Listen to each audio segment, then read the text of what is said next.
In the last session, we talked about word stress, and we mentioned that a particular syllable in an English word stands out from its neighbors, and therefore we have to say that syllable with extra breath force. That means much louder than its neighbor. And that's an important aspect of pronouncing an English word. But in our day-to-day conversation or communication, we speak sentences. And when we speak a sentence, we have the same kind of principle applying when we speak a sentence. Some words in the sentence are stressed and some other words are left unstressed. And we have to know this, that we cannot stress every word of the sentence. Every word of the sentence doesn't get the equal weight when we pronounce a sentence. If you have a sentence like this, there are 8 words in this sentence, but all words are not stressed. The normal way of saying this sentence is, I'm going to Delhi in the morning. I'm going to Delhi in the morning. And when you listen to this very carefully, you notice the stresses are coming here on going and Delhi and in the morning.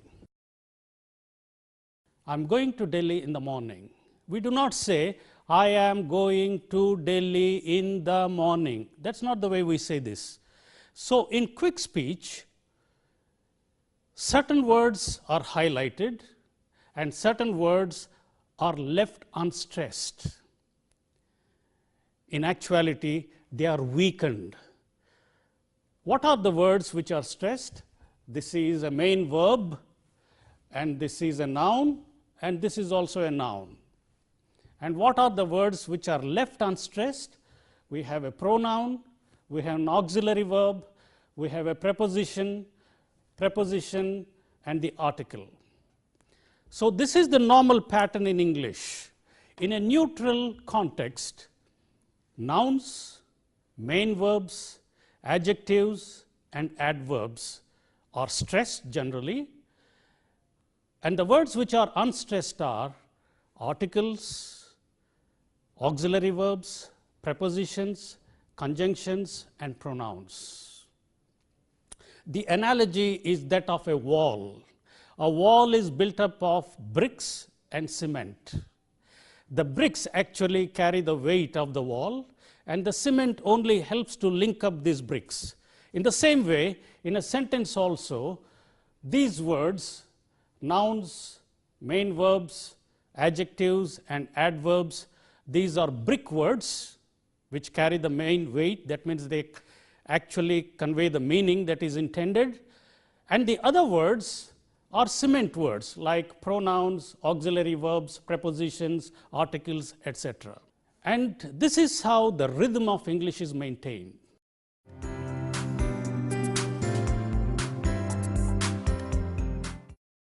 Some words are stressed and some words are left unstressed. And these words which are stressed are known as content words, and the words which are left unstressed are structural words or form words. The content words are nouns, main verbs, adjectives, and adverbs. The structural words or form words are pronouns, articles, auxiliary verbs, prepositions, and conjunctions. Now let's take another example. Supposing we have a sentence like this. The normal way of saying this is, I'll take my dog to the park. If you watch very carefully, the stresses are on take, dog, and park. I'll take my dog to the park. And what has happened is, the other words like I'll, my, to, and the are weakened. They are not said in their full forms, but they are weakened. So they say I'll, my, to, the. So the stresses are here, main verb, noun, and another noun here. And this is the pattern which is generally followed, and we have to keep this in mind. Now the important thing for us to note is, what happens to the structural words in such a situation? How are they weakened? What is the strong form and what is the weak form? Let's get to know that. Let's start with the articles.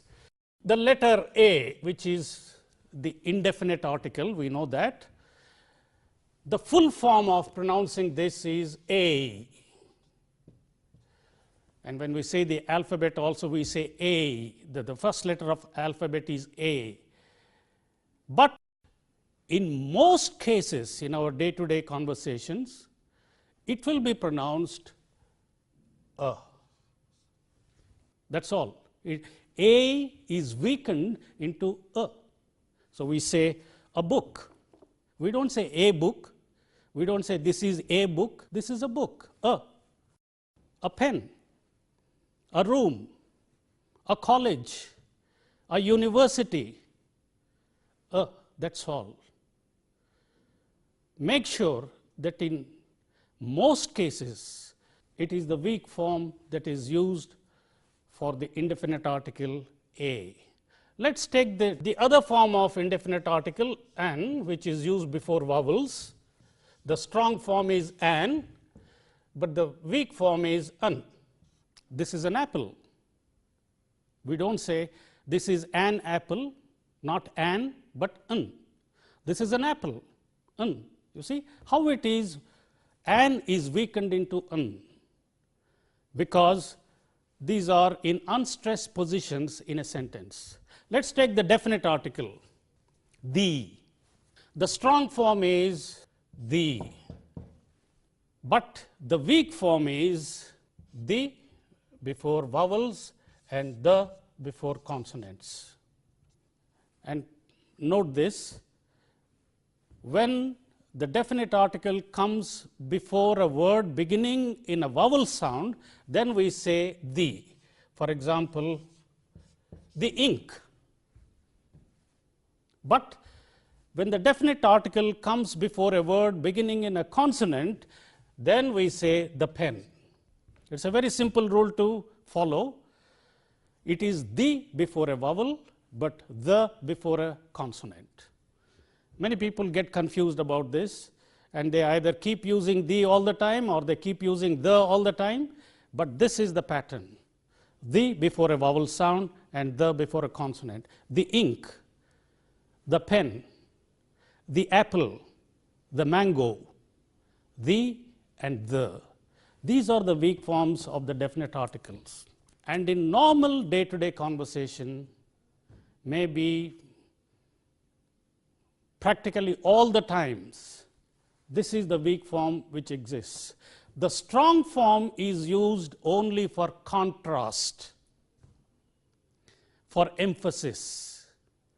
For example, if somebody says Manmohan Singh is a Prime Minister of India, then you correct him and say Manmohan Singh is the Prime Minister of India.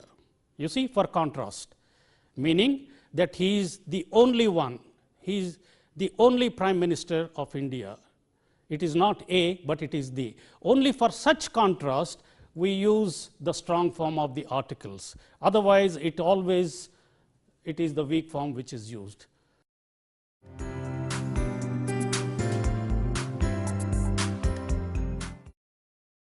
Let us take up the next category of structural words, that is an auxiliary verb like are, are. The strong form is are, but the weak form is a. In a sentence like, the boys are playing. See, the boys are playing. The boys, A-R-E, is pronounced a. That's all. The boys are playing. The boys are. It is not the boys are playing, but the boys are playing. The girls are coming. The girls are coming. The girls are, not the girls are coming, but the girls are coming. Girls are, that's all. That's the weak form. Let's take another auxiliary verb, the common one, is. The strong form is, but the weak form is, or sometimes just z, or sometimes just s. It's of no use when we say that. It's of no use. It's, you see, it is not, it is, not the full form. Even if it is written, it and is as separate words, it's pronounced it's. It's of no use. It's just a s. instead of is. John's a good boy. John's. John is a good boy. Is reduced to z. John's a good boy. John's, just a z. So these are the weak forms which generally exist in connected speech as auxiliary verbs. And we have, let's take another one, can. The strong form is can. The weak form is can, or sometimes just I can do it. I don't say I can do it. It is unstressed and therefore weakened into I can do it. If you use the strong form and say I can do it, it conveys the meaning that I am able to do it, but I will not do it. That is the meaning that is conveyed. It's a very special context.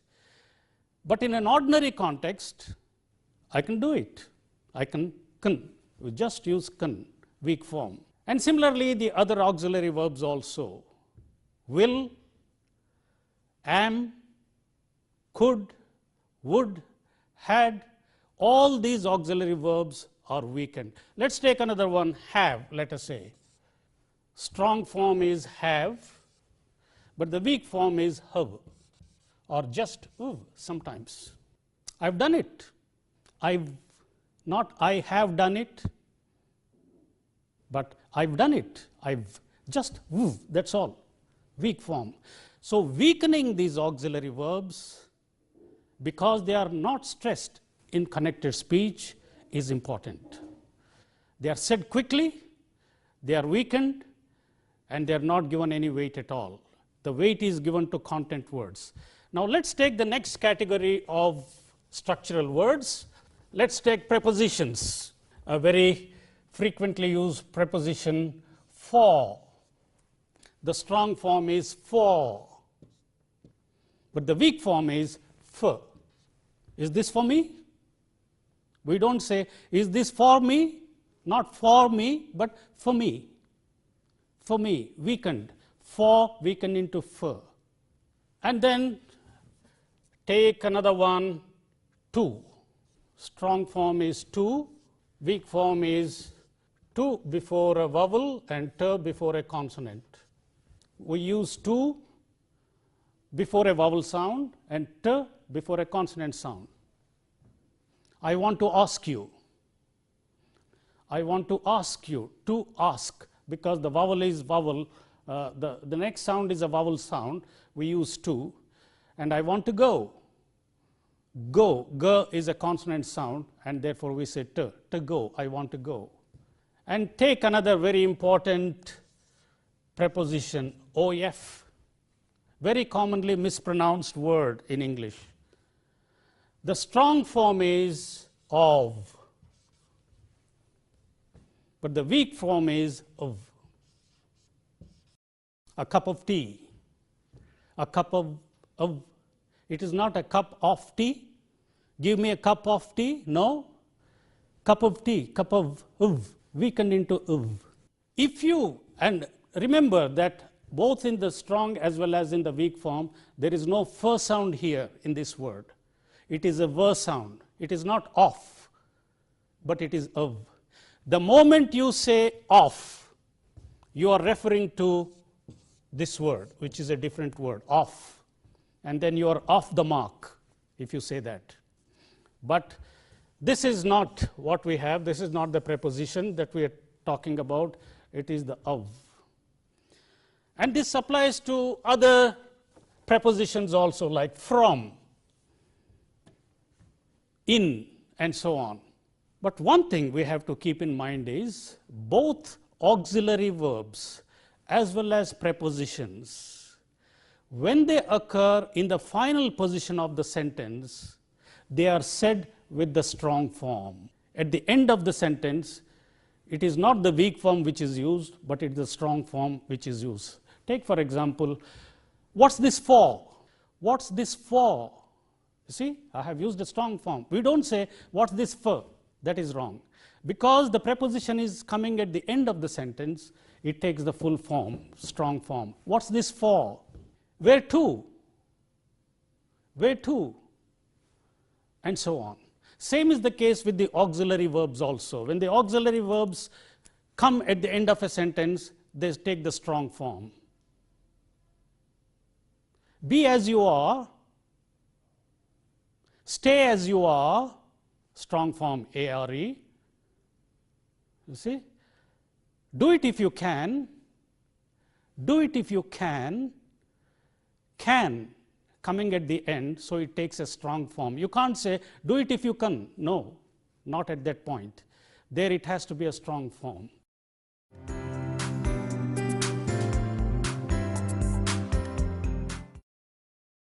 And let's take conjunctions, which we also use liberally in connected speech. Take a very commonly used conjunction like A and D, and. We rarely use the full form and in connected speech, but people who are not aware of this, they just go by the spelling, they stress and use the full form. The full form is and, that is the strong form, but we rarely use it except for contrast. The weak form is and, or sometimes just that's all. Bread and butter. When you say that, bread and butter, it is not bread and butter. This is when people say, this is my bread and butter, what they mean is, this is my bread and butter. Bread and, we are just using sound there for the strong form and. Fish and chips. Fish and chips. Up and down. He was moving up and down. Up and just that's all. Up and down. And you know, in the marketplace, the businessmen have captured this pronunciation and they name their agencies and they write it like this: pick and move, shop and save, sea and sand, and so on. And they write it just with N because this is how we pronounce it. A strong form is used only for contrast, not otherwise. For example, if somebody asks you, would you like bread or coffee? Then you say, for contrast, I want bread and coffee. Only in such a situation, for contrast, saying that it is not a choice, but I want both of them. So there, for the sake of conveying that meaning, you stress and then use the full form. Take the other one, or, another conjunction. The full form is or, but the weak form is a. I'll do it today or tomorrow. See? I'll do it today or tomorrow. I don't say I'll do it today or tomorrow. No, I'll do it today or tomorrow. Today just a weak form. But again, like this one, when you want to bring about a contrastive meaning, when you are contrasting or with and, then you stress it and use a full form. Let's take another one, conjunction as. And the strong form is as, but weak form is. In phrases like as well as, when we say that as well as, we are not saying as well as, we are not using the strong form as, but we are using the weak form as well as soon as he comes, as soon as I am ready. Look at that, as soon as, is, weak form, is. As bad as that, as good as that. In such situations, it is generally the weak form which is used. But when this occurs word initially or so, not in a phrase like this, then it starts with a strong form like as seen earlier, then it takes a strong form. But in all other cases, it's a weak form. And then we have pronouns like he, she, and I, and so on. So these are the structural words which are left unstressed in connected speech, and because they are not stressed, they are not said with full form or strong form. Invariably, a weak form is used to say this, and this is very crucial to convey the rhythm of English. If you don't maintain this, the language that you speak doesn't sound like English. You may be imposing some other rhythm on English. The words may be correct, the sounds may be correct, but it doesn't sound like English. For example, if I say, I am going to Delhi in the morning. Well, it's a perfectly grammatical English sentence, no doubt, but it doesn't sound like English because the rhythm is not maintained. I stressed every word in that sentence. Instead of that, if I say, I'm going to Delhi in the morning, that sounds like English because I stressed only the content words, Delhi and morning. And the other words I weakened, tied up with the other syllables. And that is how characteristic English rhythm is maintained. Weak forms of structural words are necessary in order to sound the characteristic, in order to realize the characteristic rhythm of English.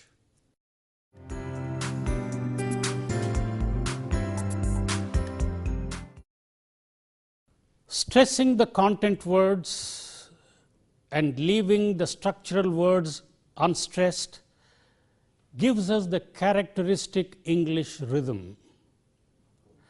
And English is supposed to have a rhythm called stress-timed rhythm, which is different from the rhythm of Indian languages.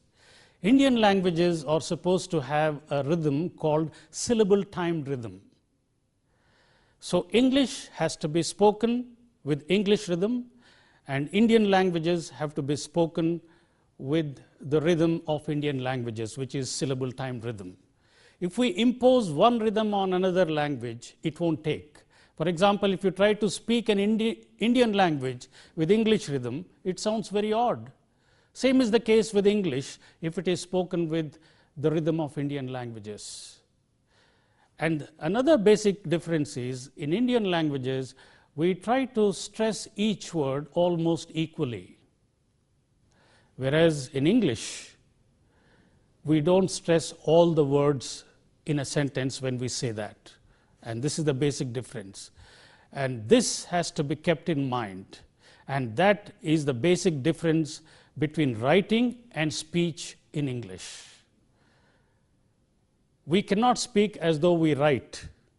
In writing, we may write something in 2 words or 3 words, but in speech, we'll telescope them into one, contracted forms. And unless this is done, unless the strong forms are weakened about the structural words, our speech doesn't give the flavor of English. And this is important for us to keep in mind. Especially we see that many Indian speakers, although they have forms like this in writing, if you ask them to read it, they say, I have. Why is it the apostrophe is used by the writer there? To indicate that it is a contracted form. So it is not I have, but I've done it. I've seen it. Not I have.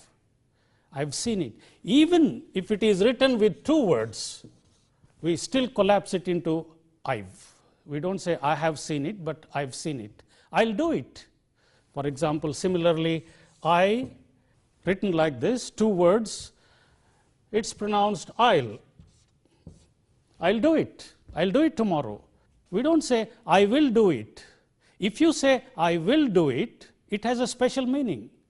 It means, though it is very difficult for me to do it, though I am not authorized to do it, I will do it. So that is the meaning which is conveyed when you say I will do it. But otherwise, in a normal situation, we say I'll do it for you. I'll do it for you. I've. Similarly, I'm. It is not I am, but it is I'm. I'm fine. So these are the weakened forms which we have to keep in mind. And similarly, another words which people generally mispronounce is didn't. It is not did not. Even in writing, if it is shown this way, people read it with full form with 2 separate words and say he did not. It is not did not, it is didn't, wouldn't, shouldn't, couldn't. those are the weakened forms. The not is weakened into nt in these words, and it has to be said that way. Don't use the full form, because in day-to-day living language, in spoken language which we use in daily conversation and interaction, it is these forms which are prevalent, and we should get used to it. We should not use the strong forms, we should not use the full form unless it is stressed for contrast. So we have to keep this in mind, and unless we maintain this, keep the structural words very carefully and try to weaken them, we will not get the characteristic English rhythm, and it will be sounding very funny to others.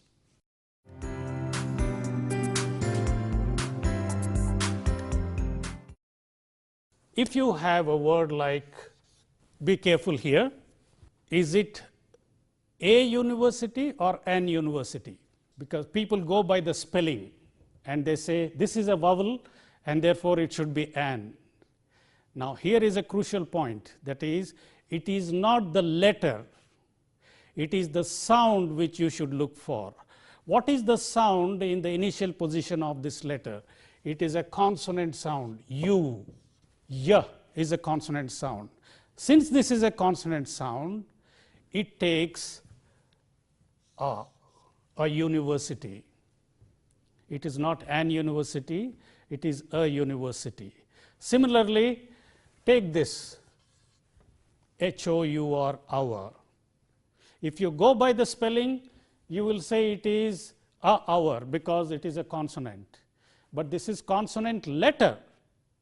The sound here is a vowel sound, hour. Since it is a vowel sound, you use an, and therefore you say an hour. And also very commonly mispronounced word is this, same thing, unique. If you go by the letter, you say an unique, but you have to go by the pronunciation where you have a consonant, and therefore it is a unique. It is a unique opportunity, not an unique. It is a unique opportunity. Though the sound is important for us, not the spelling. And similarly, let's take this degree. Do you say I have a MA degree or I have an MA degree? Is it a or an? As I said, you go by the sound. The sound is a vowel sound, M and A. M, the vowel sound, and therefore an. I have an MA degree. I have an MBBS degree. The sound is important, not the letter. So this is what should govern our pronunciation when we speak in English, especially when we pronounce the articles.